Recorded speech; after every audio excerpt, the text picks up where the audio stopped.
네, 안녕하십니까. 윤승입니다. 오늘은 지난 시간에 이어서 음식료주 조금 볼게요. 일단 시가총액이 좀 높은 기업 중에서 일단 성장률 대비 좀 저평가, 그리고 이제 실적에 대한 안전성까지 고려하게 된다면은 음식료주가 좀 괜찮은 것 같은데, 음식료주는 뭐 다들 아시다시피 2022년도 하반기부터 소외를 당하기 시작했어요. 소외를 받았다는 얘기는 실적은 양호한데 주가가 좀 부진했다는 얘기죠.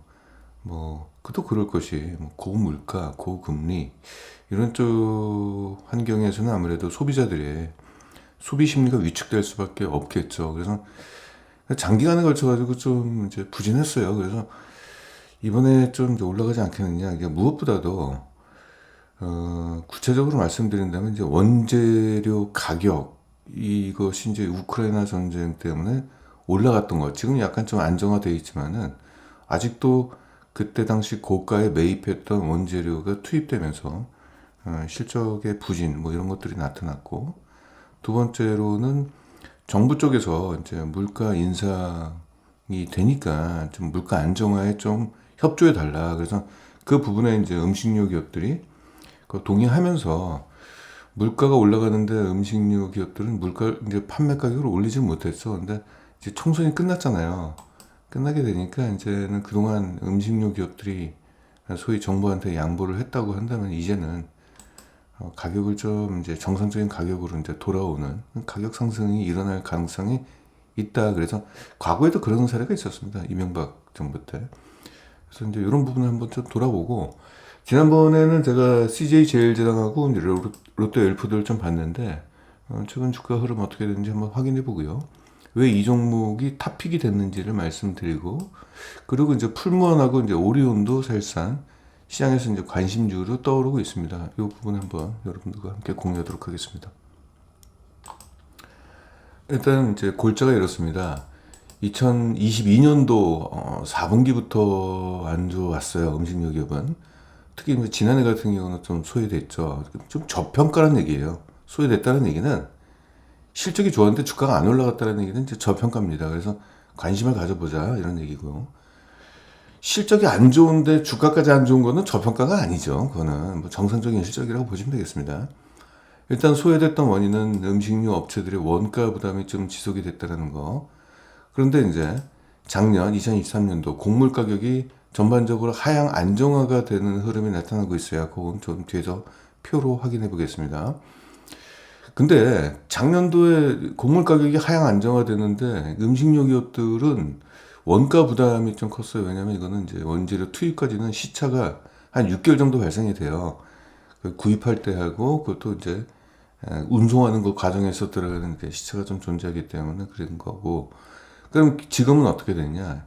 지금 시점에서는 올해 2024년도 고가의 원재료가 모두 매출로 전환이 돼서 시장에 다 나왔어요. 그러면 이제는 좀 저가의 고물 가격이 떨어졌으니까, 그러니까 저가에 매입한 것들이 투입되면서 실적 안정성이 좀 높아지겠죠.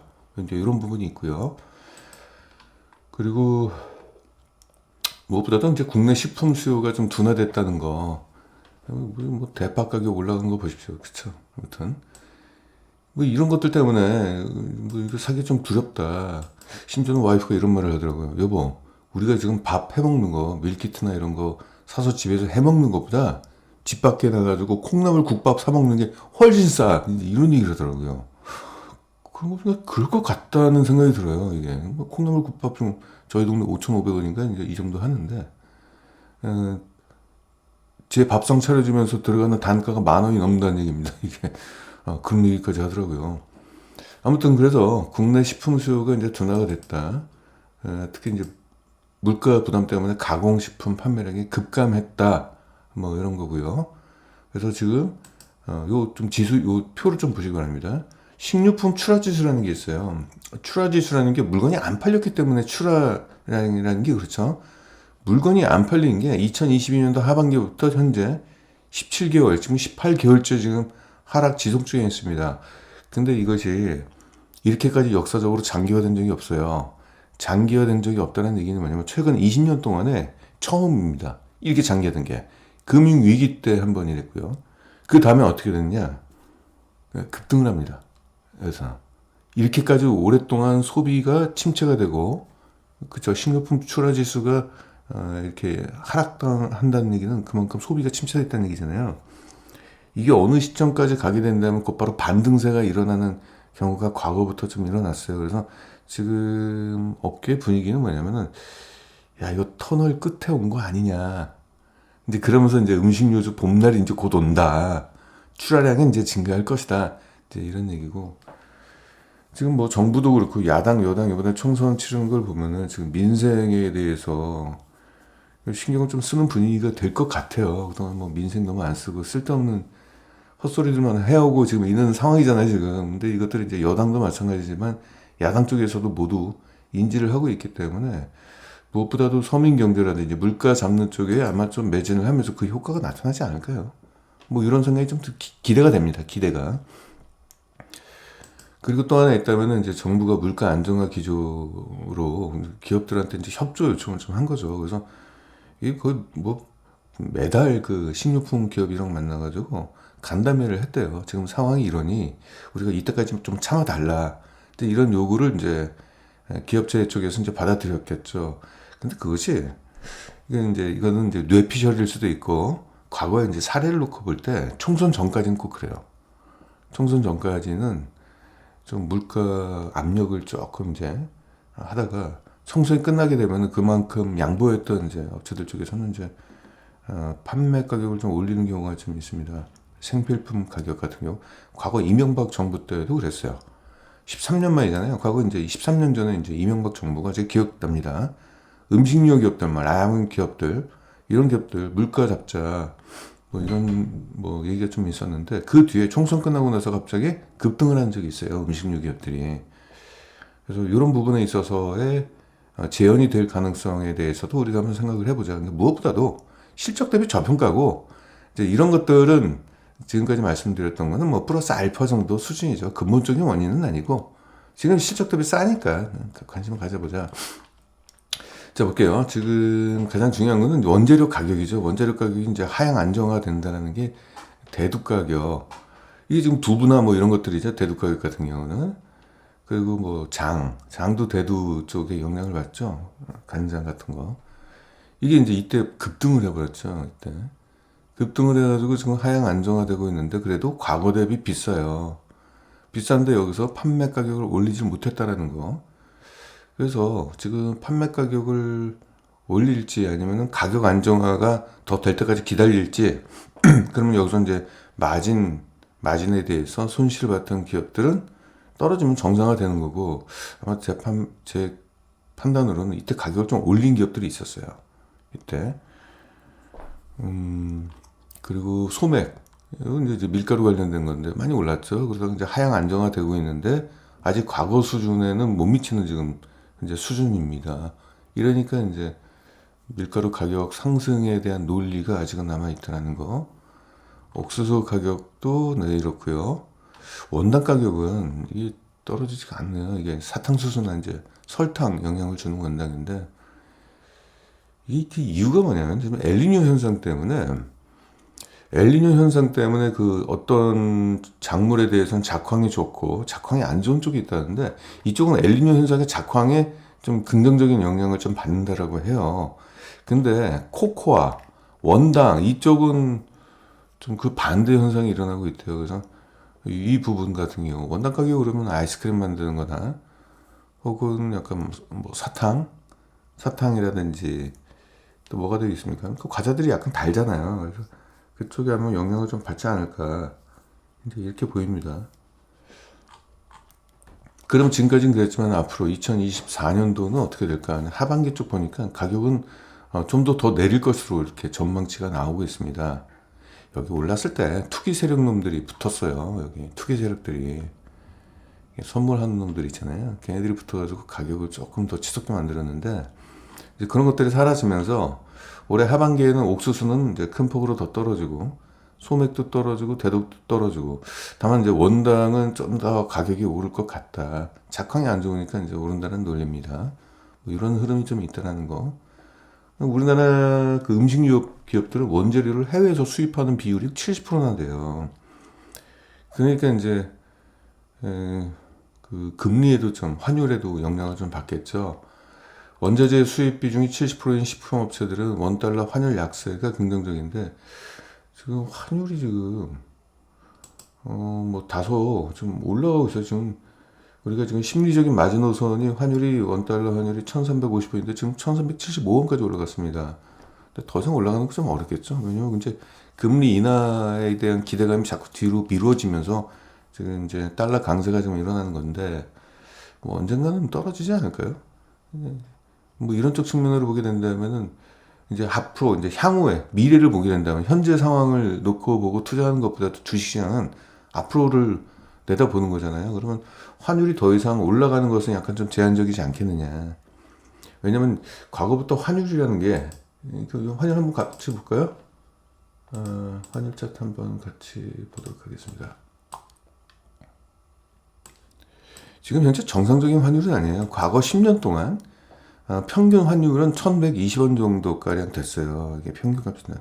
이게 1998년도, 이게 1998년도, 이게 2024년도라고 보시면은 좀 오래 기간이죠. 20여 년 동안에 평균 환율은 한 1100원대 정도 수준이었습니다만은 지금 1375원이에요. 이거. 그러면 이때면은 언제요? 이때 이게 2008년도 금융위기 때거든요. 정상적인 장은 아니었죠. 비정상적이잖아요. 금융위기라는 게. 지금도 환율이 정상적이라고 볼 수는 없는 거잖아요. 그죠? 결국은 이제 비정상은 정상적으로 회귀를 하게 돼 있잖아요. 그렇게 보게 된다면 지금 현재의 악재는 나중에 환율에 대한 정상화 때문에 음식료 기업들도 이것도 하나 이제 호재가 하나 이제 남겨져 있다는 얘기죠. 지금은 악재지만은 악재가 소멸되면 그건 결국 이제 호재로 바뀌는 꼴이 되는 거잖아요. 그래서 음식료 기업들은 앞으로 이제 좋아질 일만 남아 있는데 그 시기는 언제인지는 모르겠습니다만은 그건 오겠죠. 이제 그런 부분 때문에 이제 음식료주의 봄날이 앞으로 온다라는 의미입니다. 환율 이슈도 있고요. 그리고 여기서 또 이제 보게 된다면은 총선 이후에 가격 인상 가능성. 아까 잠깐 얘기했지만 그동안 이제 음식료 기업들이 좀 이제 양보를 했잖아요.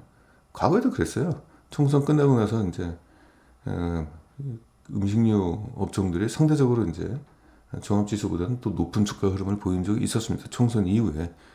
그동안 이제 물가 안정화식이었죠. 정부 쪽에서 요청에 의해서 판가를 올리지 못했던 그런 음식료 기업들이 총선 이후에는 이제 가격을 좀 올렸다. 왜냐면 장사꾼들이잖아요. 음식료 기업들이. 왜 뭐 사회 봉사단체도 아니고 자기들이 마진을 챙겨야지 기업이지. 만약에 챙기지 않고 그러면 주총장에서 주주들한테 어떤 꼴을 당하려고. 소위 뭐 배임까지는 아니지만은 자격 없는 거죠. 아니 솔직히 그렇지 않습니까? 투자자들이라는 게 있잖아요. 음식료 기업들이 정부만 봅니까? 그럼 경영진들한테 그 책임을 물을 수 있어요. 너희들은 뭐 정부 하수인이냐? 우리 안 보이냐? 우리 주주인데? 이렇게 던지고 재떨이 집어던지고 그러면 그거 어떻게 참아냅니까? 그러니까 결국 이제 올릴 수밖에 없는 거예요. 예.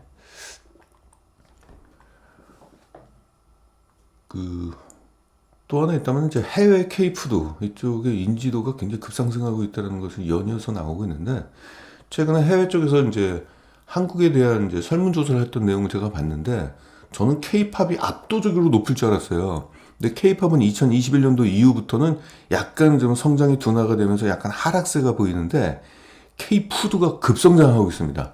K-푸드가. 그래서 지금 K-팝과 K-푸드의 그 인지도의 차이가 별로 안 나요, 거의. 어떤 그래프가 있는데 그래프 그 선이거든요. 선이 붙어 있더라고요, 서로. 그래서 K-푸드가 굉장히 급성장을 하고 있다는 측면에서 K푸드 관련된 수혜주 뭐 이런 부분 한번 살펴보자. 이게 제일 자랑이거든요. 이게 또 하나 있다면은 지금 전 세계적으로 음식료 특히 소비재 쪽에 고성장을 보이는 데가 인도 시장입니다. 그러면 우리나라 업체 중에서 인도에 좀 공격적으로 진출하는 데가 어디냐? 이것도 하나의 투자 포인트가 좀 될 수 있습니다. 왜냐면 음식료 기업들은 그런 게 있어요. 이게 국내 시장에 아무리 음식료 기업이 뭐 훌륭한 기업이고 브랜드력이 높다 하더라도 국내 시장에서만 머물러 있다. 그런다면 이제 이 가치 부여를 좀 못 받아요. 근데 이제 해외 진출한다. K푸드라는 것은 결국 이제 해외 진출한다는 의미고 또 인도도 마찬가지고 그래서 향후의 성장성에 대한 기대감을 갖고 있는 모멘텀에 있는 기업들. 요 기업 주목하자. 그게 이제 미국 쪽 시장 K푸드는 CJ 제일제당이고 인도 쪽에 굉장히 열심히 하는 데는 롯데 웰푸드, 롯데 제과였죠. 그쪽을 좀 보자. 그리고 제가 다른 이슈 있는 종목도 한번 갖고 와봤습니다. 지난번에 CJ 제일제당하고 롯데 웰푸드는 좀 구체적으로 말씀드렸기 때문에 오늘은 좀 간단하게 말씀드리고 다른 종목 풀무원하고 오리온 쪽으로 넘어가도록 하겠습니다. 자, 여기 좀 볼게요. 마지막으로 국내 식품 물량도 올해 반등이 예상이 된다.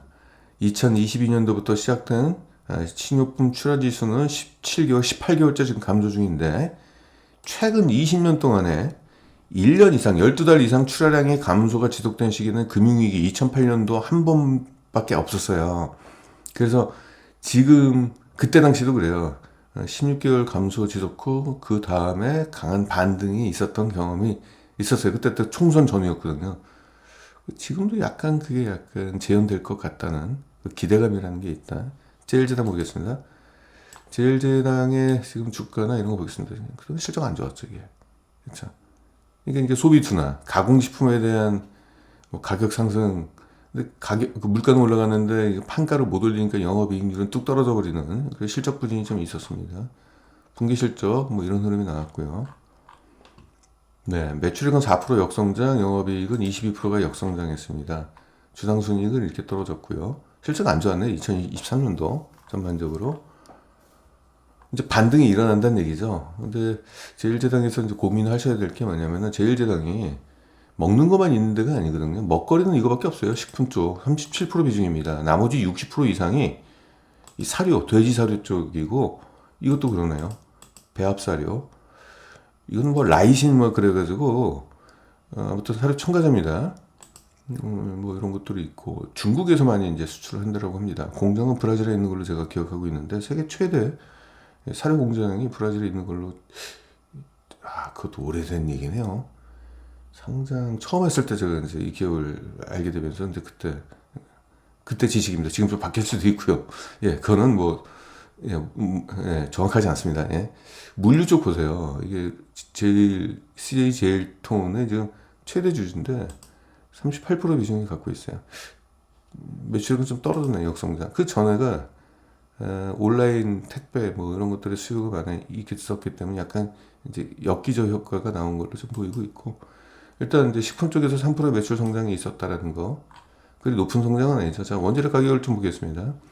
원당 가격에 대한 것이 23%나 증가했네요. 원맥이나 대두 이런 것들은 이제 가격이 좀 이제 하향 안정화가 되면서 좀 괜찮은데 원당 가격에 대한 부담이 좀 있습니다. 근데 뭐 제일제당은 원당을 많이 쓰진 않으니까 이렇게 큰 타격은 없었을 거라고 좀 보이고 있어요. 전체 음식료 가공식품을 만드는데 원당 그렇게 많이 투입되지 않잖아요. 보통 제과, 사탕, 아이스크림 이쪽에서 좀 많이 쓰는 걸로 알고 있는데 그래서 올해는 실적이 좀 괜찮을 것 같다. 지난해 1분기 상반기가 안 좋았거든요. 그래서 올해 상반기는 전년 대비 성장할 걸로 보인다. 특히 1분기 때 영업이익이 31%가 증가한다. 순이익은 200%가 증가한다. 그 전에 워낙 안 좋았기 때문에 이제는 실적이 정상적으로 회복되는 양상이 나타날 것이다. 이런 부분이고요. 연간으로 가게 된다면 앞으로 연평균 2023년도부터 2025년도까지 연평균 4%씩 오르고 영업이익은 16%씩 올라간다. 음식료 기업 중에서는 이 정도의 성장이면 양호한 성장세, 견조한 성장이라고 볼 수 있어요. 영업이익 성장이 2024년도 전년 대비 21%가 증가했네요. 지금 미국 쪽 시장을 좀 보겠습니다. 미국 쪽에서는 얘들이 냉동 피자입니다. 냉동 피자하고 만두. 이쪽의 점유율이 지속적으로 확대되고 이쪽 시장에서는 이제 CJ 제일제당이 1등을 지금 막하고 있는 걸로 알고 있고 또 유럽과 호주 쪽 그리고 또 K 스트리트 푸드라고 그래가지고 떡볶이, 핫도그, 냉동 김밥이 지금 웰빙 비건이라고 그래가지고 지금 잘 팔리고 있대요. 얼마 전에도 뉴스에 나왔습니다 이게. 그리고 유튜브에서도 보는데 미국 소비자들이 그러니까 여기에 이제 야채만 들어가 있고 쌀 들어가고 있고 이러니까 이게 쌀도 우리나라 같은 경우는 뭐 백미죠. 백미는 건강에 안 좋다고 하는데 미국 같은 경우는 밀가루, 가루를 이제 정제해서 한 것보다는 훨씬 웰빙이라고 생각을 해요, 이게. 그리고 거기에 다 야채 중심이잖아요. 그러니까 이제 비건족 사회에서 가격도 싸요. 김밥 한 줄에 5,000원밖에 안 하니까 미국의 그 소득 수준을 고려하게 된다면 우리나라에 이게 소득 수준이 1인당 소득 수준이 2배가 넘어요. 걔네들한테 5천 원은 우리한테 5천 원은 걔네들한테 2,500원밖에 안 하니까 가격도 이제 괜찮고 그 전자레인지에 돌려먹는데 맛도 괜찮게 뭐 좋다라고 얘기를 합니다. 입맛에 맞나 봐요. 이런 것들 애기들 입맛들 뭐 이런 것들도 있고 핫도그는 완전히 개념이 다르죠. 우리나라 핫도그, 미국 핫도그하고. 그래서 이런 쪽으로 일단 수요가 좀 일어나고 있다는 게 있고요. 그래서 해외 진출하는 겁니다. K푸드를 앞세워가지고 제일제당은 이렇게 진출을 하는데 특히 미국 시장이 중요한 게 제일제당이 미국에 회사를 하나 인수를 했어요. 근데 걔들이 유통회사거든요. 그래서 제일제당의 제품들이 미국 전역으로 유통될 수 있는 유통망을 갖고 있다는 측면이 미국 시장의 K푸드 열풍에 가장 큰 영향을 받을 수 있는 기업이 제일제당이다. 미국 만두 점유율 볼게요. 전체 점유율이 42%나 됩니다. 그래서 만두 쪽 비비고 만두는 뭐 절대적입니다. 미국 시장에서는. 이것도 웰빙으로 좀 간주가 되고 있어요. 이것도 야채 중심으로 되어 있기 때문에. 중국 만두가 원래는 있었습니다. 중국은 이제 고기 중심이었고, 애들은 이제 야채 중심이니까 이제 그런 거고, 또 비건도 나오죠, 거기. 고기가 안 들어가 있어요. 네. 그, 냉동 피자입니다. 그냥 막 피자 헛 이런 게 아니라, 냉동 피자 점유율도 20.5%로, 이 정도면 1등이 아닌가 싶은데. 예, 정확하게는 모르겠습니다. 레드 바론이라는 브랜드로 이제 팔리고 있는데 20.5%면은 이거는 뭐 1등 점유율이 아닌가 이렇게 생각이 됩니다. 아무튼 이 정도 파워를 갖고 있다. 앞으로 연평균 EPS는 한 여기서부터 갖고 오는 거 맞겠죠. 17% 정도 증가할 것 같고 주가 좀 올랐을 거예요. 그러니까 저희가 지금 가장 지금 대장주가 제일제당이니까 제일제당주가 주가가 양호한 흐름을 보이게 된다면 다른 후속주도 바뀌지 않겠느냐. 예. 박스권이지만은 저번에 말씀드렸던 때보다는 가격이 이렇게 올라갔어요. 많이 올라갔어요. 여기서부터 말씀드렸거든요. 제가 싸니까 이 정도 가격에서 말씀을 드렸는데 좀 반등이 좀 일어났고 매수 주체도 뭐 외국인하고 이제 기관들이 간헐적으로 매수 뭐 이런 것들이 나오고 있는데 지금 이거지만 주가가 좀 올랐죠. 그래서 31만 4천 원, 31만 4천 원. 네, 지금 사게 된다면 29% 정도의 주가 상승 여력이 있는데 중요한 거는 이 목표 PR을 좀 낮게 잡았다는 거죠. 요게 성장률이 17이면 13 정도 줘도 되는데 목표가를 상향할 거예요. 업계에서는. 그리고 약간의 고평가도 기대할 수 있는 부분이 있습니다.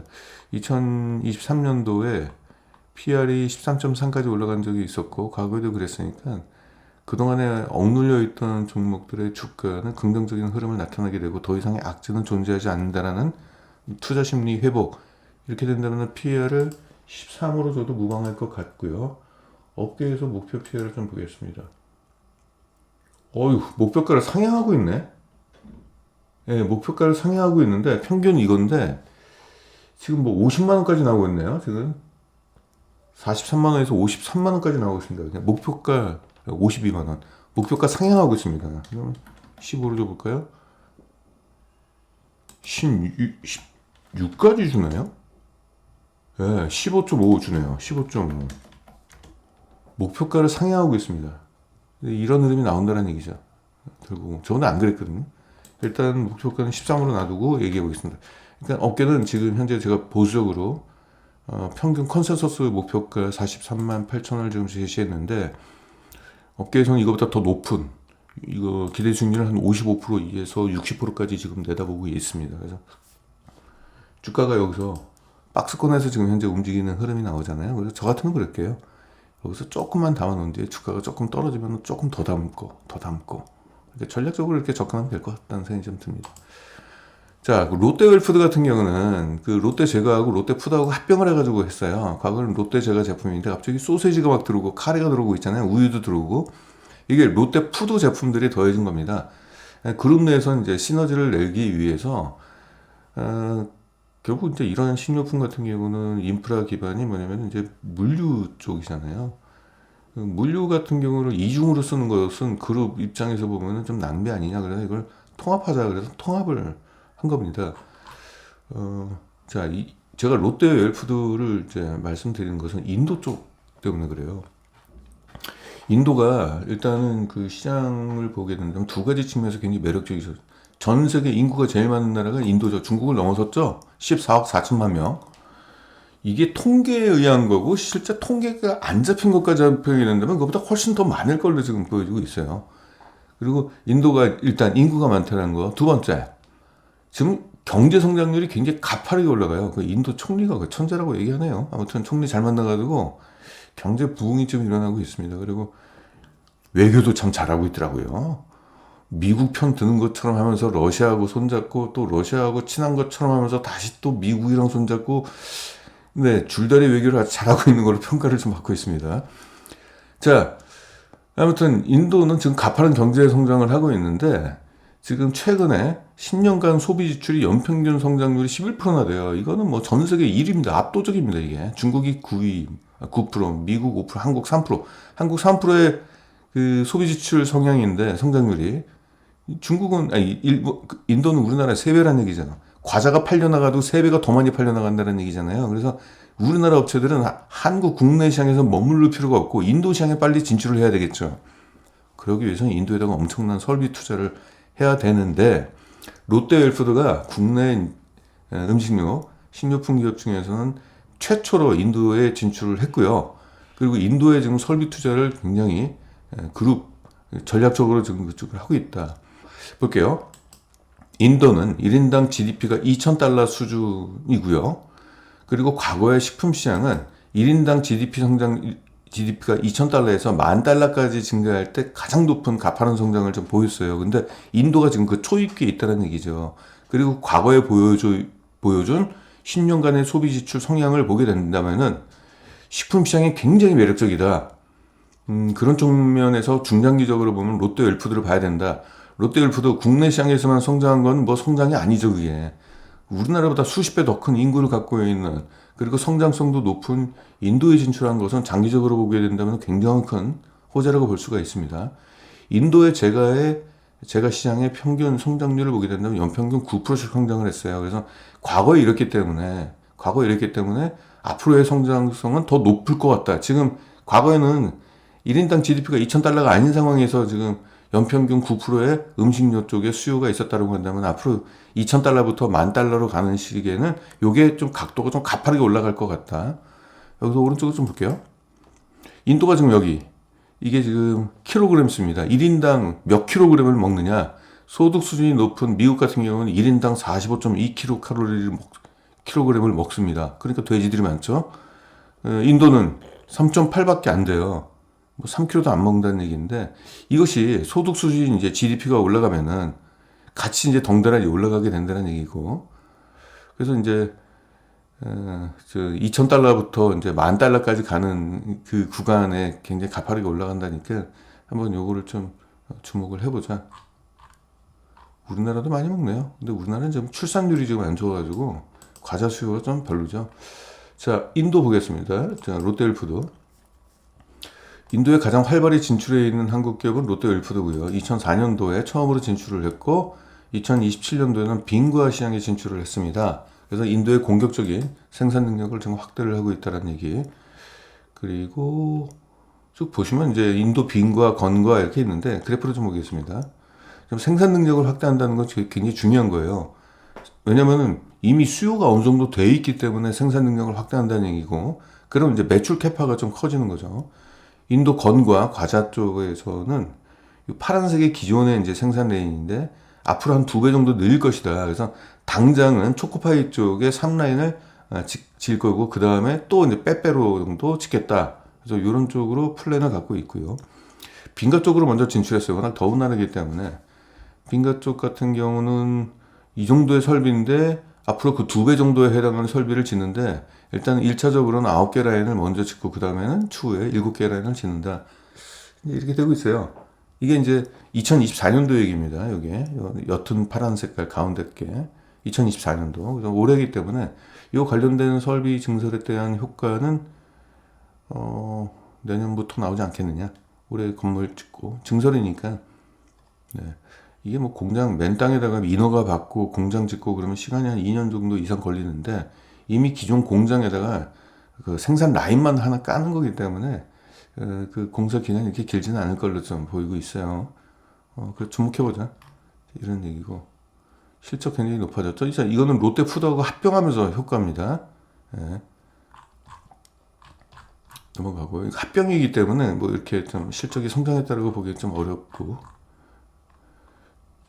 어느 쪽에서 매출 비중이 높은지를 볼게요. 합병 때문에 지난해 실적이 좋았어요.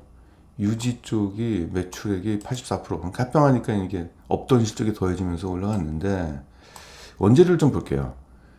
이 대두유, 파뮤 이게 유지 쪽인데 식용유 만들고 막 이런 거 있잖아요. 이게 가격이 33%가 떨어졌어요. 그러니까 이쪽에서 좀 실적을 좀 기여를 좀 많이 했다는 거. 수입 전지 이건 뭐 돼지 앞다리 뒷다리. 네, 앞다리는 수입하고 뒷다리는 한국산을 쓰네요. 이게 7%가 또 원재료 가격이 떨어지니까 결국 이제 소세지 햄 만드는 거 롯데 과거에 이제 롯데 푸드가 이제 합병하는데 그때가 좀 좋았던 것 같고 이건 별로 안 좋았을 것 같아요.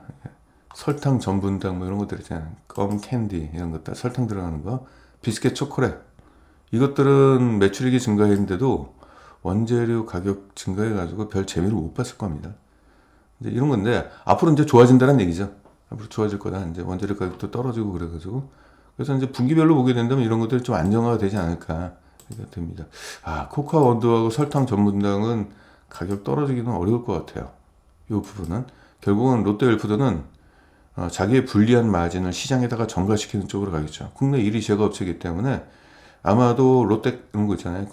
캔디 같은 거 이게 모캔디 뭐 이런 것들 있잖아요. 그리고 가나 초콜릿이죠. 초콜릿 이런 거. 우리나라 또 1등이잖아요. 가나 초콜릿. 아마 요 두 부분을 국제 원자재 가격은 자기들이 어떻게 할 수가 없어요. 자기가 어떻게 내립니다 이걸. 결국 이제 판매 가격을 많이 올리게 될 거예요. 그럼 이제 실적이 좀 정상화되는 흐름이 나올 겁니다. 마진율 11% 이상은 묶여야 되겠죠. 가격을 한 10% 이상 좀 올리지 않을까. 그래서 앞으로 이 기업은 그 전에 가격을 올리지 못했던 것 때문에 지금 가격 상승이 여러분들 이런 것도 되게 쉬워요. 롯데푸드 그러면서 가격 검색해 보면 돼요. 그래서 가격이 올라가느냐 안 올라가느냐 한번 검색해 볼까요? 이렇게 그냥 롯데푸드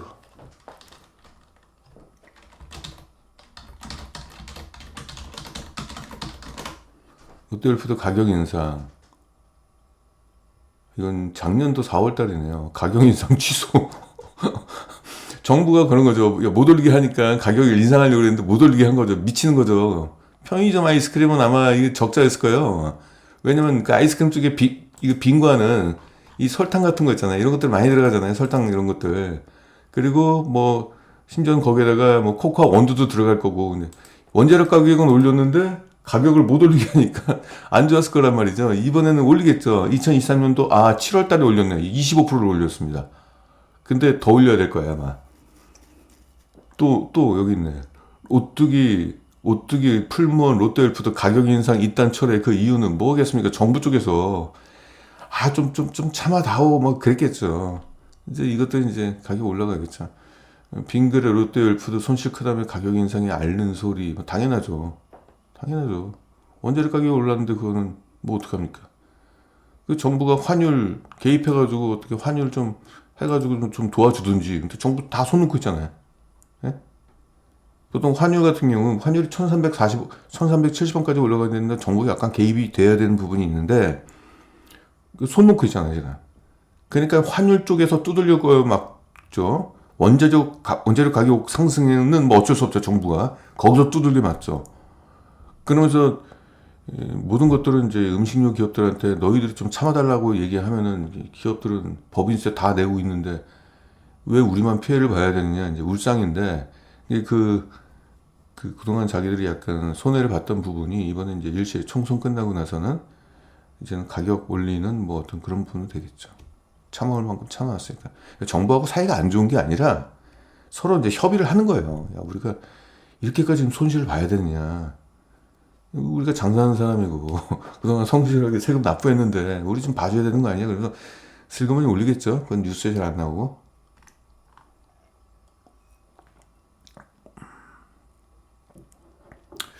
파마 리서치는 제가 목표가 제시한 가격까지 들고 가십시오. 좀 더 볼게요 한번. 네, 롯데헬프도 쭉 가고 있는데, 네, 올해 전망도 좋습니다. 1, 2분기, 지난해 1, 2분기가 판가 상승을 반영을 못했기 때문에 이렇게 됐는데, 올해는 더 좋은 흐름이 나올 것 같네요. 롯데월프도 실적 성장이 좀 가파르게 올라가는 것 같네요. 보면은 네, 수익성이 좀 좋아졌죠. 이거 영업이익률을 소수점 단위까지 한번 끄집어 와서 보겠습니다. 네, 4.4%에서 5.3%, 5.7%. 이건 뭐 매출 성장은 좀 그렇게 높지는 않은데 영업이익 성장이 된다는 얘기는 원재료 가격의 하향 조정 혹은 판가 인상 이 두 가지가 동시에 나타나면서 이렇게 높은 성장이 나오네요. 특히 이제 영업이익이 2024년도 전년 대비 29%가 증가하네요. 괜찮은 것 같아요. 그리고 EPS는 더 크게 가파르게 올라갈 걸로 전망이 되고 있습니다. 이 정도면은 투자 유망주네요. 음식료 기업 중에서는 굉장히 높은 성장률이죠. PR을 13밖에 못 준 것은 더 목표가가 사양될 여지가 더 높다. 주가 한번 보겠습니다. 롯데월프도 지금 여기에 지금 머물러 있고요. 이것은 주가가 떨어지지 말아야 되는데 웬일로 떨어졌는지 모르겠어요. 그것은 이제 소비 심리 둔하다 그래서 과자 사 먹는 사람 없을 거다 그래가지고 실적과 무관하게 떨어졌어요. 그래서 이게 주가가 떨었다 올라간 게 아니라 정상화된 겁니다. 떨어지지 말아야 될 주가가 이렇게 됐어요. 그래서 주가는 지금 뭐 이런 흐름으로 지금 가고 있다. 이렇게 보시면 되겠습니다. 그리고 그 목표가는 17만 원 정도를 지금 보고 있는데 17만 원. 지금 사게 된다면 약 44%의 주가 상승력이 존재한다는 얘기고 악재는 없고. 그래서 실적이 상승한 것을 그 발목을 붙잡는 악재는 없으니까 안정적인 그 실적도 안정적이잖아요. 수요라는 것도 꾸준하고 모멘텀도 존재하고 그러면 엄청나게 높은 고수익은 아니겠지만은 안정적인 주가 상승을 기대할 수 있는 요소는 있다. 그럼 오늘 주제 앞단에서 너무 길게 얘기했나요? 풀무원하고 그것 좀 보겠습니다. 풀무원도 같은 맥락입니다. 이것도 이제 애들이 두부가 주력이죠. 두부, 콩나물 뭐 이런 것들 만드는데 아무래도 이제 두부가 주력이고 두부는 이제 대두 가격, 콩 가격에 영향을 많이 받는데 콩 가격 한번 확인하면서 접근해 보도록 하겠습니다. 2022년도에 실적 아주 안 좋았죠. 수익성. 매출액은 증가했는데 수익성이 떨어졌다는 것은 원재료 가격의 영향을 좀 많이 받았다는 얘기죠. 원재료 가격이 올라갔는데 판가 상승을 못하니까 이렇게 된 부분이고, 저거는 이제 회복이 됐습니다.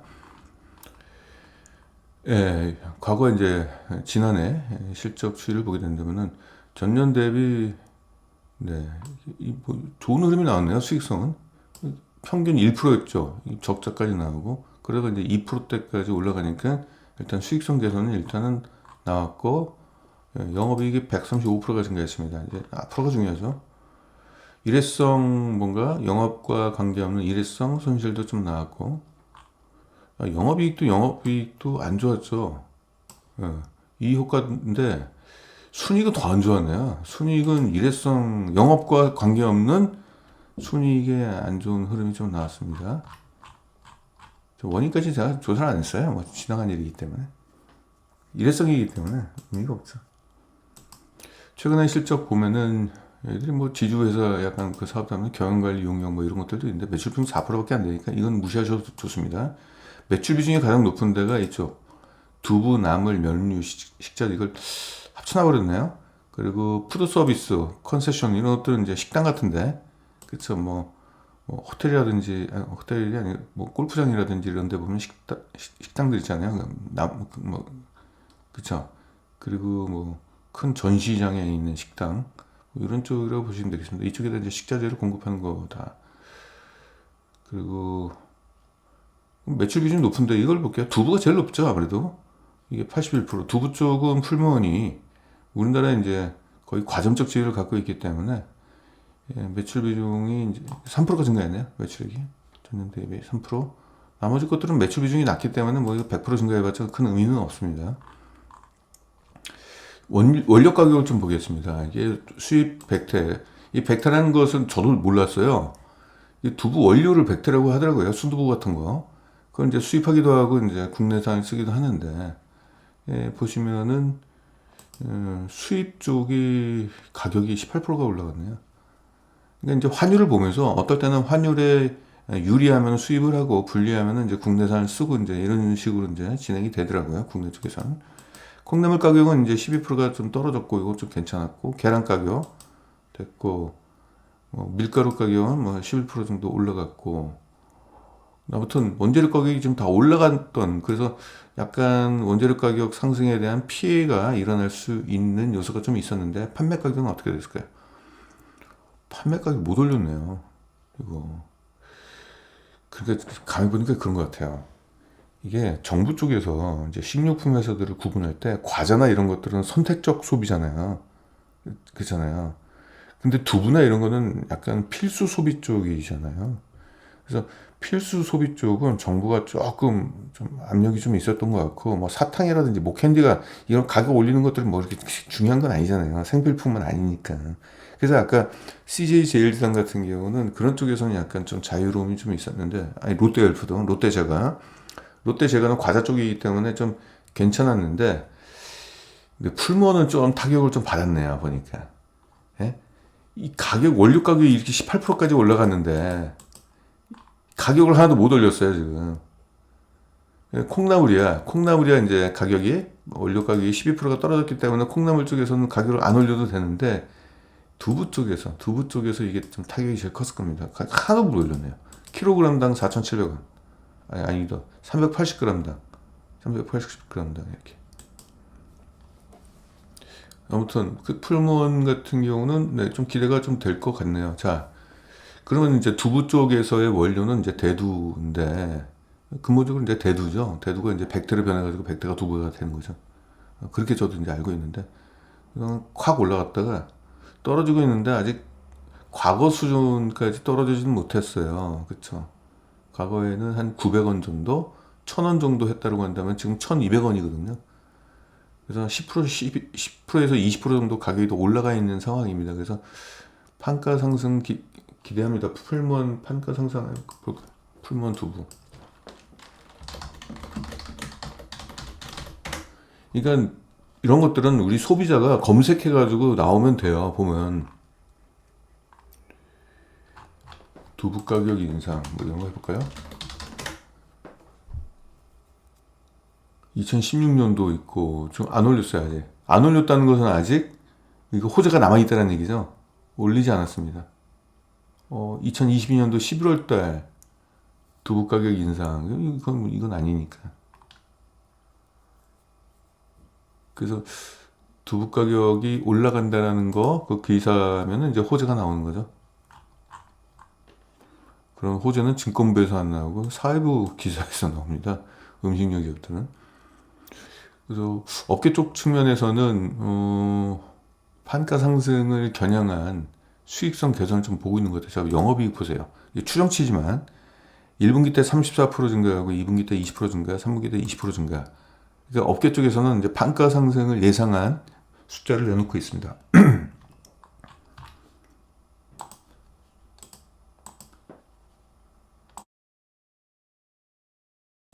아이고 수급 중요하잖아요. 이건 단기적인 이슈입니다. 수급 따라갔다가는 좀 못 사요. 주식을 사지도 못하고 팔지도 못해요. 그러니까 이게 가장 근본적인 건 실적입니다. 실적을 놓고 봐야지 수급은 그 주력이 아니에요. 그 실적을 넘어서는 악재도 없고 호재도 없습니다. 그 주가 무엇인지를 먼저 보고 나서 그 다음에 수급이 붙거나 떨어지고 그거는 플러스 알파 정도 수준이지 그것이 근본이 돼서는 안 되거든요. 그 외국인이 파는 만큼 기관이나 이제 개인들이 다시 시장에 들어오는 거기 때문에 그 한 특정 그 집단의 어떤 매도세에 크게 좌우하면 안 되더라고요. 제 경험상 그렇습니다. 수급을 아예 안 봐요. 떨어지면 왜 떨어졌지? 이놈들이 팔았구나. 요 정도만 생각을 하고 있지. 연간 실적 전망을 보게 된다면은 네, 비교적 가파른 영업이익 성장이 좀 이상해요. 영업이익이 30%씩 올라간다는 거 있잖아요. 여러분들 이거 엄청난 성장이에요. 네. 그동안 안 좋았던 것이 일시적으로 다 풀린다는 얘기잖아요. 이게 퍼센테이지를 이렇게 좀 소수점 단위로 가져가 볼게요. 2.1에서 2.7. 이 단위가 2%하고 3%하고 얼마 차이가 되는 거 아닌 것 같지만 이게 50% 차이예요. 이게 그렇잖아요. 2%에서 3%면 50% 차이잖아요.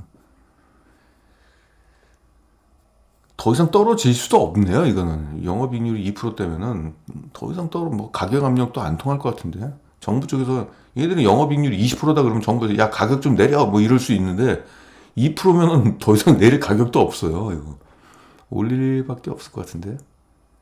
괜찮네요. 성장률 아주 괜찮네요.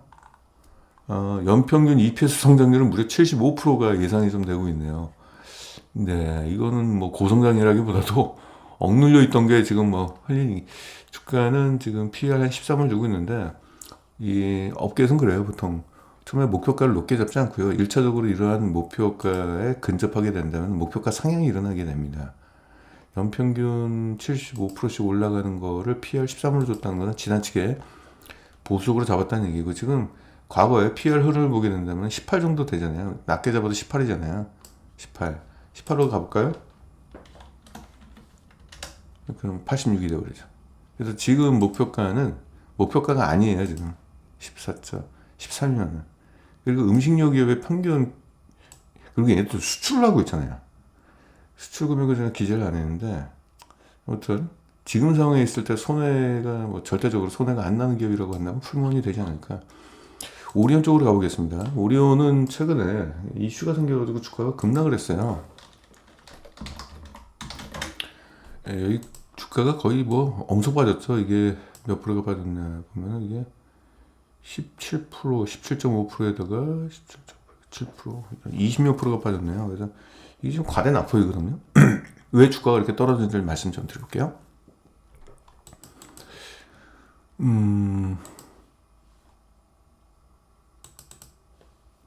일단 오리온이 이게 뭐냐면 레고캠 바이오라고 좀 들어보셨습니까? 레고캠 바이오 적자 기업이에요. 그래서 적자가 연간 한 400억에서 500억 정도 수준인데, 그건 연구 개발 비용 때문에 그렇습니다. 아직 제품은 안 나왔는데, 이게 뭐냐면 이제 이게 항암제 만드는 데예요. 항암제를 연구 개발하는데 아직 매출액은 안 나오고 연구 개발비만 계속 나오니까. 그래서 오리온 쪽에서는 신규 사업으로 이런 바이오 기업을 인수하면서 이쪽에 진출을 했는데, 여기서 오해가 있어요.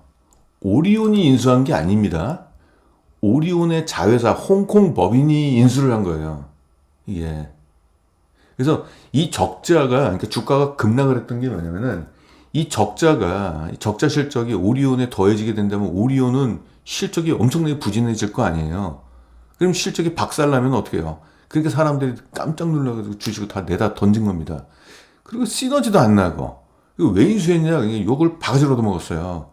근데 정확하게 보면 오리온의 홍콩 법인, 그래서 그 정확하게 한번 좀 확인을 해볼게요. 한번 여러분들 이런 것도 사실 확인하셔야 되니까. 자, 여기서 레고캠 바이오 볼게요. 레고캠 바이오가 연간 적자가 지금 800억, 지난해 800억 적자가 났고 올해 한 640억 정도 적자가 날 것 같다라고 하고, 그럼 최대 주주가 누구냐? 지분이 어떻게 했지? 지분 분석. 네. 펜 오리온 코프라고 있어요. 이게 바로 펜 오리온 코프가 홍콩 쪽의 법인입니다. 자, 그래서 이게 뭐냐? 실적이 연결되는 게 아니에요. 실적이 연결되는 게 아니라 지분법 이익으로 평가가 돼요. 이게 정확하게 하셔야 돼요. 그 사람들이 내다 던진 게, 야, 지금 작년도 영업 손실이 지금 800억인데, 레고캠 바이오가 영업이익이 800억이면 지금 오리온은 얼마였냐?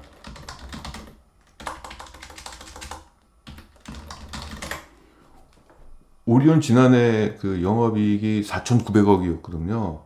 그럼 800억 빼면은 4,900억짜리가 4,100억으로 뚝 떨어지는 거잖아요. 그렇죠? 그럼 영업이익이 얼마가 빠지는 거예요? 20%가 빠지는 거예요. 그러니까 시장에서는 충격이죠, 이게. 그래서 주가가 20 몇 프로가 빠진 거예요, 지금. 그게. 근데 그거는 잘못된 판단.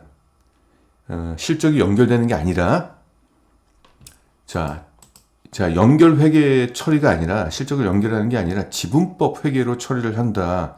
그렇게 된다면은 오리온의 영업이익에는 전혀 영향이 없고요. 순이익 있죠. EPS, 주당순이익이 2%에서 3% 정도 약간 낮아지는 거지. 야, 이건 1도 아니에요. 2, 3%는. 2, 3% 가지고 뭐 저 주가가 뭐 20몇 프로가 떨어져요. 그러니까 결국 뭐냐면은, 실제 순이익은 2, 3%인데 주가는 20몇 프로가 떨어졌다는 얘기죠. 이게 너무 과대폭락이라는 얘기입니다. 따라서 지금 주가는 너무 과하게 민감하게 반영이 돼 있다. 그래서 저는 시간이 지나면은 지금 수급이 여기서 다 꼬였을 거 아니에요. 여기서 물린 사람들이 지금 승질이 엄청나게 나 있을 거 아니에요, 지금. 그래서 주가가 조금만 올라가도 그냥 매도 물량이 나올 거냐. 이걸 악성 물량이라고 보통 얘기하죠. 피해자. 피해자들이 여기 주가 조금만 올라가는 매도하고 막 욕하면서 그러겠죠. 그래서 이거는 뭐 매수하게 된다면 시간이 지나면은 주가가 다시 정상적인 주가 흐름으로 이제 여기까지 올라가지 않겠느냐. 이제 이렇게 생각이 좀 됩니다. 그렇게 된다면 지금 여기서 매수 관점으로 접근하는 게 맞겠죠. 주가 올라갈 때까지 기다리면 돼요. 실적 보겠습니다. 2023년도 실적 좋았죠. 그렇죠. 수익성 아주 괜찮습니다. 네, 이런 흐름이 분기별로 났고요. 지난 실적이니까 넘어갈게요.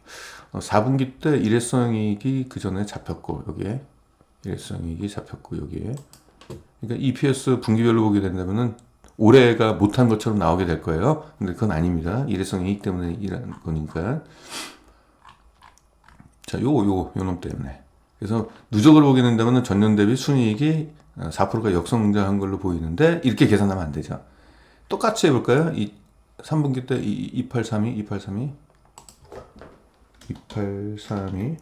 하면은 전년 대비 어떻게 됐? 아이고 몰라 넘어갈게요. 귀찮네. 네, 아무튼 뭐 이것 때문에 이제 순이익은 성장한 건데 역성장한 것처럼 보이는 착시 현상이 있다. 자, 부분별 실적을 볼게요. 일단 제품이라는 게 있고 제품 자기들이 직접 만드는 거고 상품은 외부에서 매입해 온 건데 보니까 닥터 유바가 있고 예감 감자칩이죠. 초코파이 초코파이가 가장 유명하죠. 카스타드가 있고 그리고 포카칩 오징어 땅콩 마이구미 자일리토 껌도 만드네요. 얘들이 자일리토 껌은 일단 롯데제과가 만드는 건데 얘들이 그냥 똑같이 따른 것 같습니다. 대충 제품 어떤 거 만드는지 아시죠? 오징어 땅콩 포카칩 히트 제품이죠. 초코파이하고 요게 지금 매출 성장률은 양호한 성장을 나왔어요. 전체 제품에 대한 제거 쪽은 15%가 증가했고 상품 쪽은 매출 비중이 13%밖에 안 돼요. 마진율이 좀 이건 덜하죠. 남들이 만들어 온 거 갖고 와가지고 이거 외주 제작을 한 거기 때문에 6% 증가에 그쳤습니다. 전반적으로 그래서 주력인 제품 쪽에 매출 성장이 일어났기 때문에 마진율이 좀 좋게 나온 거고요. 원재료 가격을 좀 볼게요. 유지 쪽에 뭐 버터, 치즈 뭐 이런 쪽이겠죠. 이게 원재료 가격은 전년 대비 7%가 좀 감소를 했고 전반적으로 유지 가격은 다 떨어졌어요. 아까 롯데 웰푸드도 그러네요. 유지 가격 롯데 웰푸드 유지 가격이 많이 떨어졌죠. 원재료 예 유지 가격이 좀 떨어졌죠. 그래서 다 똑같은 것 같고 당 쪽은 다 올라갔죠. 원당 쪽 그렇죠. 사탕수수, 설탕 뭐 이런 것들 때문에 기후 때문에 그렇죠. 유제품 우유 뭐 이런 것들 치즈 이런 것들 4% 5% 올라가고 전반적으로 다 올라갔네요. 코코아류도 많이 올라갔네요. 그럼 판매 가격은 확 올려버렸네. 얘네가 이제 수출도 하잖아요.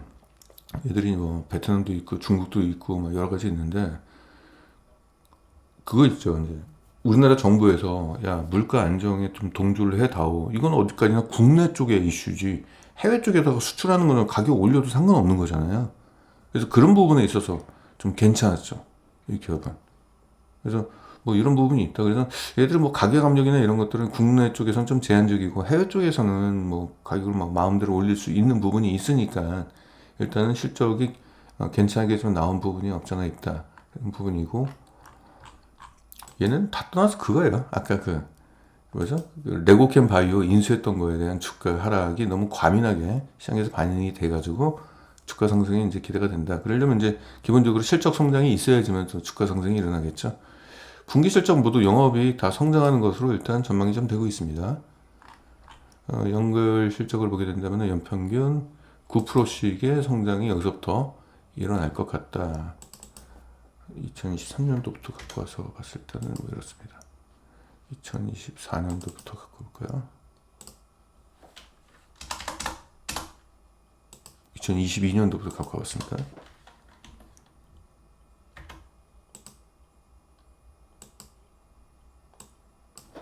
연평균 대략 이 정도의 성장을 하는 기업이다. 그러니까 실적에 대한 안정성은 높으나 고성장은 좀 어렵죠. 수요가 꾸준한 부분이 좋은 점인데 그 수요는 꾸준한데 성장성은 그렇게 크게 가파르게 올라가진 않는데 요 종목은 그냥 보너스인 것 같아요. 예, 뭐가 보너스냐면은 이거 아까 주가가 크게 떨어진 거 그래서 이제 전반적으로 여기다가 지지고 볶으면서 이제 올라가지 않겠습니까? 연평균 9%의 양호한 성장이 있고 업계에서의 목표 PR은 한 13 정도 주는데 13만 6천 원 정도까지 보고 있습니다. 13만 6천 원이면 주가가 여기까지 보겠네요. 그냥. 일단 이런 것들 한 20% 정도 증가하면은 그냥 파신 게 좋아요. 지금 이제 불확실성이라는 게 있잖아요. 주식시장에서는 불확실성이라는 게 이제 실적이 앞으로 전망치가 현실화 될 것이냐에 대한 불확실성. 그것이 돼야지 그 다음에 이제 주가가 올라가게 되는데 오리온 같은 경우는 지금은 당장 주가가 이거는 이제 시장의 오판이기 때문에 이 부분은 메꾸게 되겠죠. 그러니까 못해도 여기까지 주가는 20% 이상은 주가가 올라가서 그 다음부터 판단을 해야 되겠죠. 그래서 음식료 기업들은 그래서 전반적으로 지금 실적이 다들 이제 안 좋았던 실적이 다 완화되는 흐름은 나오기 때문에 투자자 여러분들 측에서는 좀 나는 뭐 모험 이런 거 필요 없고 좀 안정적으로 올해 좀 수익을 창출하고 싶다라고 한다면은 음식료 기업에 한번 관심을 가져보는 게 좀 어떨까 싶습니다. 저번에 말씀드린 종목 중에서 파마리서치가 관심이 아까 있으시다고 했는데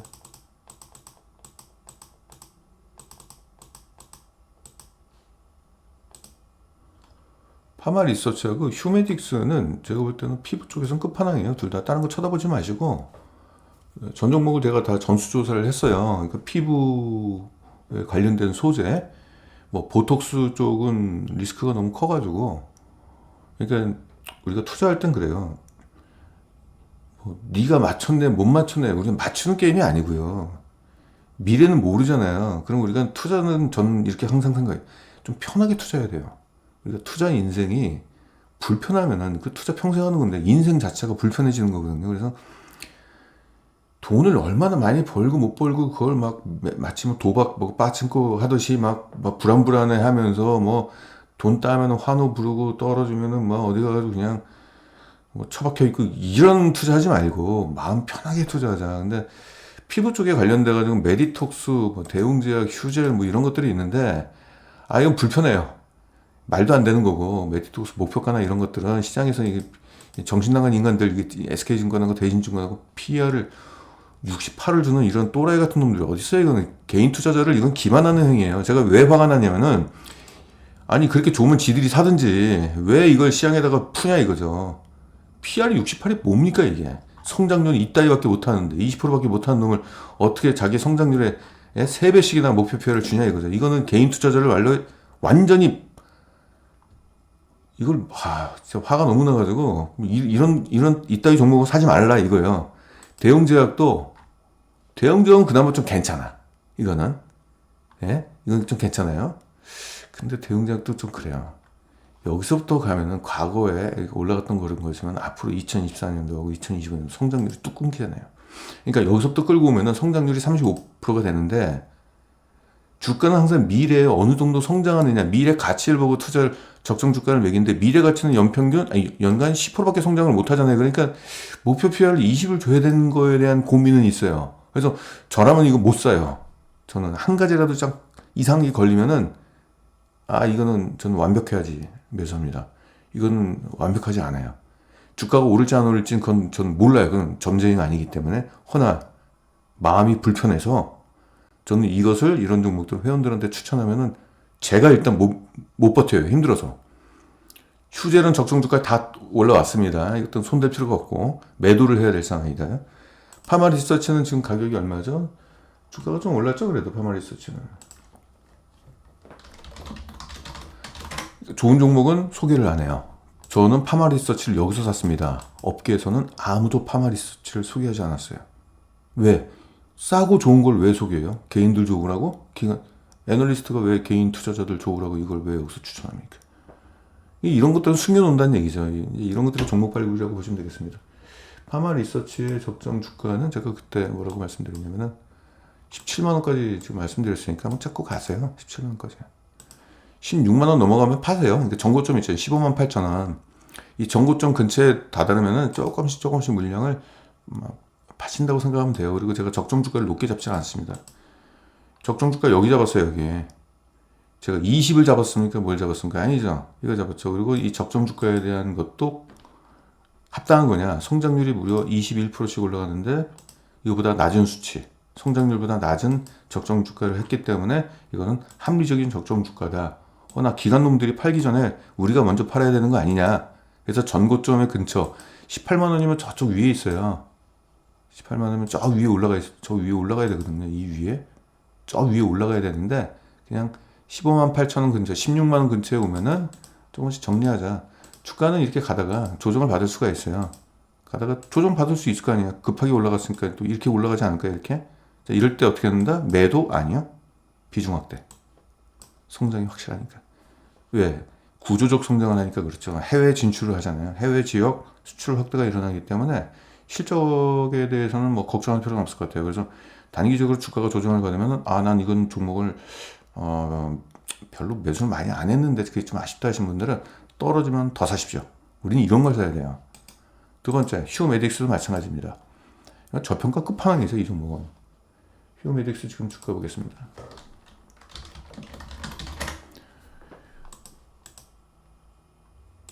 뭐 여기서 말씀을 좀 드렸던 것 같아요. 저는 포트에서 여기서 담았는데 뭐 여기서 이제 저번에 여기서 말씀드렸어요. 휴메딕스 한 달 전인가 말씀드렸다가 최근에 다시 이때 말씀드렸죠. 주가가 좀 이제 반등하고 올라가니까. 그러니까 실적은 좋고 전평가니까 이제 시장에서도 이제 못 기다리는 거죠. 그러니까 지들도 이제 매수하기 시작하네요. 기관들이. 연기금, 사모펀드, 투자, 전 기관들이 다 매수하고 있습니다. 이제 주가가 이제 긍정적으로 흐름이 나오는데, 요거는 49,000원까지 5만 원 정도 잡으시면 될 것 같아요. 5만 원 정도 잡으시면은, 네, 5만 원 정도 잡으시면 전고점 돌파 보신다고 생각하시면 되겠습니다. 전고점 돌파한다. 엄청난 저평가예요. 역대급 저평가가 나왔잖아요. 코로나 때 퉁하고 떨어져 있던 주가 요 PR 8하고 비교하시면 안 됩니다. 이건 이례적인 거기 때문에 빼야 되고, 그렇게 된다면 지금 뭐 역대급 저평가라고 보실 수 있죠. 성장률이 무려 38%인데 적정 PR은 15밖에 안 돼요. 이거는 목표가 상향이 나옵니다. 목표가는 20 정도 이주고 목표가 상향이 나올 가능성이 있으니까 거기에 괜히 헐값에 매도하지 마시고요. 주식은 헐값에 매도해가지고 적정 가격에 매도를 해야 되는 건데, 헐값에 매수하셔가지고 헐값에 매도하시면은 뭡니까? 안 되죠.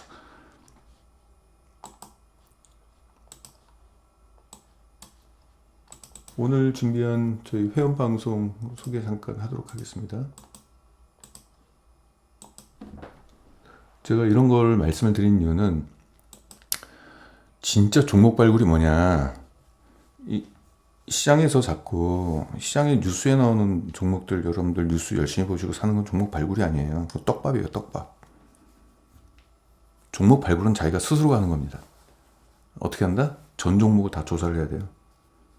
그리고 실적 베이스로 조사를 하셔야 됩니다. 어떤 테마 재료 중심으로 종목을 사시면은 그거는 떡밥이에요, 그 재료가. 그러니까 제가 항상 방송을 할 때 스토리에 속지 말라고 말씀드리는 거잖아요. 스토리에 속지 말고 가격에 집중하라. 다들 스토리에 속아요, 스토리에. 근데 그 종목이 비싸면은 쓸모가 없는 겁니다. 아무리 좋은 스토리도 비싸면은 쓸모가 없어요. 쓸모가. 싸야죠. 그러니까 우리는 항상 그래요. 쉽게 생각하세요. 주식 투자를 돈 벌려면은, 나는 주식 투자자가 아니라 유통업자다. 응? 도매업자다. 물건 싸게 떼어가지고 소매가에 넘기는 사람이다. 그래서 마진을 챙긴다. 이렇게 생각해야 되는데, 자기가 취급하는 물건이 업계에서 싼지 비싼지도 모르면 그 어떻게 물건을 마진 챙겨가지고 넘길 수 있습니까? 항상 가격을 생각하셔야 돼요. 그럼 가격을 생각하시려면은 성장률, 즉 실적을 보셔야 돼요. 실적을 보시고 그 실적 성장하는 거에 비해서 지금 가격이 타당하냐 안 하냐 이걸 봐야 되거든요. 이게 지금 발굴입니다. 이거 좀 볼게요.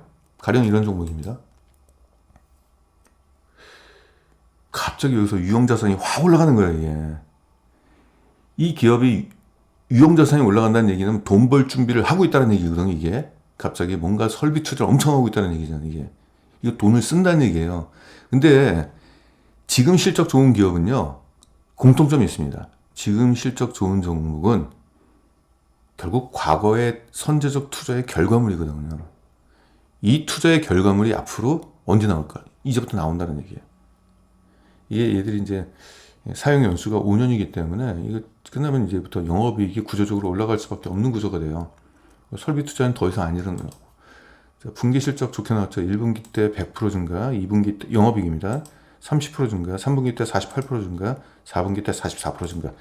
이런 걸 보셔야 된다는 얘기예요. 다른 주가 차트가 아니라. 주가 차트에 이런 거 안 나오잖아요. 실적 성장을 얼마나 했는지. 그래서 매출 성장률이 27%가 증가했는데 지난해 영업이익은 55%, 매출 성장이 거의 2배에 가까운 성장률이 나왔죠. 당기순이익은 110%가 증가했고요. 실적이 성장하는데 우연히 성장한 게 아니라 구조적 성장이라고 한다는 것은 이것은 영속성이 어느 정도 있더란 얘기죠. 지난해도 실적이 좋아졌는데 올해도 좋아질 수밖에 없고 내년에도 좋아질 수밖에 없습니다. 그 이유를 댈게요. 자, 일단 사업, 첫 번째 사업이 있습니다. 주력 사업인데 매출액이 연평균 70%씩 올라가고 있어요. 그럼 자, 여기서 2024년도 매출액은 과연 올라갈까요? 떨어질까요? 지금까지 한 번도 빠지지 않고 올라갔어요. 자, 여기서 올라갈까요? 떨어질까요? 아무도 모르죠. 근데 실마리가 있습니다. 얘들이 사업장 수입니다. 사업장 수가 과거 100개에서 지금 4,900개가 됐어요. 전년 대비 1,400개가 늘었어요. 자, 이 얘기는 뭐냐? 지난해 다시 들어갈게요. 2023년도에 매출액이 큰 폭으로 증가했던 것은 2022년도 사업장 수에서 나왔어요. 3,500개의 사업장 수에서 지난해 최대 매출액이 나왔습니다.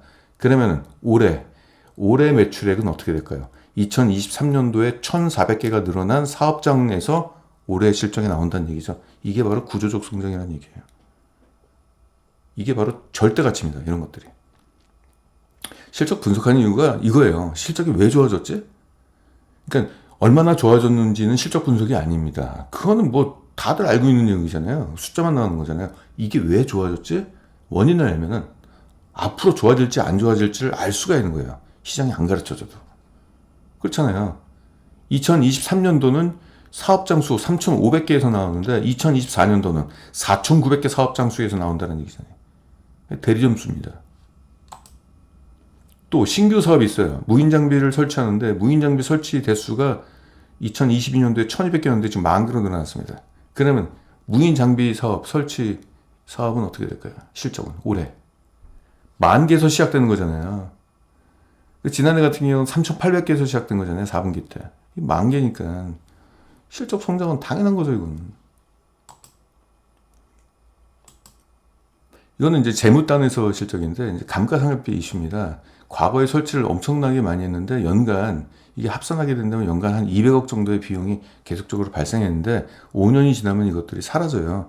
그게 올해입니다. 2024년도는 감가상각비가 466억이 갑자기 100억이 뚝 떨어져 버려요. 130억 정도가. 이 떨어지고 그 다음에 또 떨어져요. 그러니까 영업이익단에서 100억, 200억 정도, 100억 단위가 결합돼가지고 200억 정도가 되는 게 떨어지는 게 올해부터 본격적으로 되니까 영업이익은 올라가는 구조가 되죠. 비용이 떨어지면 이익은 증가하고. 그래서 연평균 지금 뭐 사상 최대 실적을 지난해 이미 경신했고 올해도 경신할 겁니다. 아까 사업장 수가 증가하고 있기 때문에 그리고 장비에 대한 설치 대수가 증가하기 때문에 구조적 성장이 일어날 수밖에 없는 거죠. 그래서 영업이익만 말씀드린다면 앞으로 3년 동안에 27% 매년 27%의 성장이 나오고 EPS는 연평균 35%씩 증가하는데 자 여기서 영업이익 성장률보다 27%죠. 순이익 성장이 더 가파르게 올라가는 이유는 이 기업이 지금 과거에 투자를 많이 해가지고 재무 안정성을 위해서 지금 돈 번 거 가지고 차입금을 상환합니다. 차입금 상환하면 이자 비용이 줄어들죠. 이자 비용은 영업이익에 영향을 미치지 않고 순이익에만 영향을 미칩니다. 그래서 영업이익 성장률보다 순이익 성장률이 더 가파르게 올라간다. 그럼 PER이 좀 더 저평가가 되겠죠. 역대급 저평가가 2024년도 나옵니다. 지금 현재 PER도 13.3으로 역대급 저평가인데 2024년도는 뭐 가장 싸네요. 그래서 성장률 대비 그럼 지금 사게 되는데 70%의 기대 수익률이죠. 굉장히 높죠. 네, 이런 기업을 올해 저녁 9시에 추천 예정이고 저는 방송은 뭐 녹화가 되는 거기 때문에 괜찮고 한 가지 다른 말씀 좀 드릴게요. 네, 일단 방송은 여기서 마치도록 하고요.